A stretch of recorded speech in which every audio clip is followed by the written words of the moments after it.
আসসালামু আলাইকুম।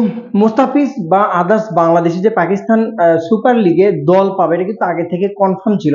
তারই পরিপ্রেক্ষিতে কিন্তু মুস্তাফিজুর রহমানকে সরাসরি সাইনিং এ ৬,৪৪,০০,০০০ টাকা পাকিস্তানি রুপিতে, যেটা বাংলাদেশি টাকায় কনভার্ট করলে প্রায় ৩ কোটি টাকা, ৩ কোটির একটু বেশি হবে মেবি।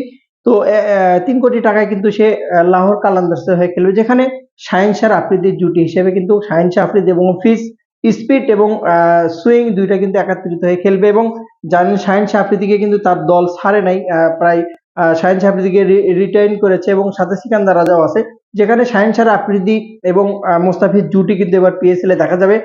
যদিও ৯ কোটির জায়গায় ৩ কোটি, যেটা আইপিএল এ পাইছিল, এটা বড় বিষয় না। বিষয় হচ্ছে যে পাকিস্তানির বাংলাদেশি টাকার তুলনায় পাকিস্তানের টাকা একটু অ্যামাউন্ট কম বা প্রাইস কম, মূল্য কম, সেদিক থেকে বিবেচনা করলে সে দেশে ৬ কোটি কিন্তু মোটামুটি ভালো একটা প্রাইজই বলে বিদেশিদের ক্ষেত্রে।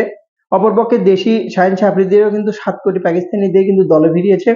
এবং যদি দেখেন আপনি, বাবর আজম সেও কিন্তু ৭ কোটিতে, সাদাব খানও যদি দেখেন ৭ কোটিতে। সো মোটামুটি অ্যামাউন্টটা আমার কাছে একবারে খারাপ মনে হয়নি। যে সম্মানটা মোস্তাফিজকে দিয়েছে, আহামরি যে একবারে ফেলে দিয়েছে তাকে তা না, তার যোগ্যতা মর্যাদা যতটুকু দেওয়া দরকার।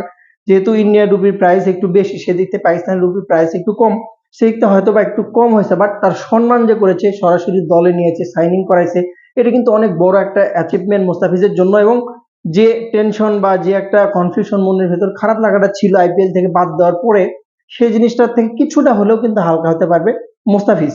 তো বিগ ব্রেকিং বলা চলে এটা, যে মুস্তাফিজুর রহমানকে সরাসরি দলে বেরিয়েছে। সিরিয়াল আছে কিন্তু পারভেজ হোসেন ইমন, যেটা ইমনের বিষয়ে আমি একটু বলে নেই। সেটা হচ্ছে যে সাহেবজাদা ফারহানের দুইটা ব্যাটসম্যান বিপিএল এ পছন্দ ছিল, একটা হচ্ছে পারভেজ হোসেন ইমন এবং তানজিদ তামিম। দুইজনের ভিতরে একজনকে 100% দেখা যাবে যতটুকু ধারণা করা যাচ্ছে। সাথে কিন্তু রিশাদ হোসেন কনফার্ম এবং সাকিব আল হাসান দল পাওয়ার সম্ভাবনাও আছে। রিশাদেরটা আরো মোটামুটি 90% শিওর বলা চলে। তবে আমি আশা করছিলাম যে লাহোর তাকে ধরে রাখবে, বাট সিকান্দার রাজার জন্য কিন্তু তাকে ধরে রাখতে পারেনি।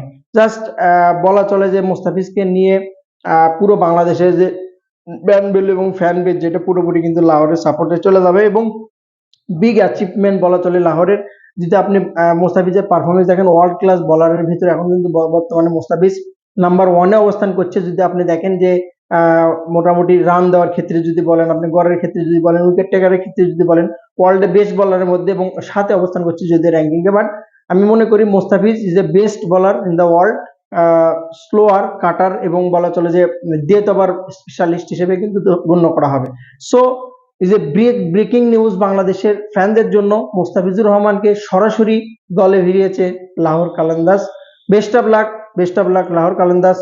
শাহিন এবং মুস্তাফিজ জুটি দেখা যাবে পিএসএল এ। ভালো থাকুন। সালাম।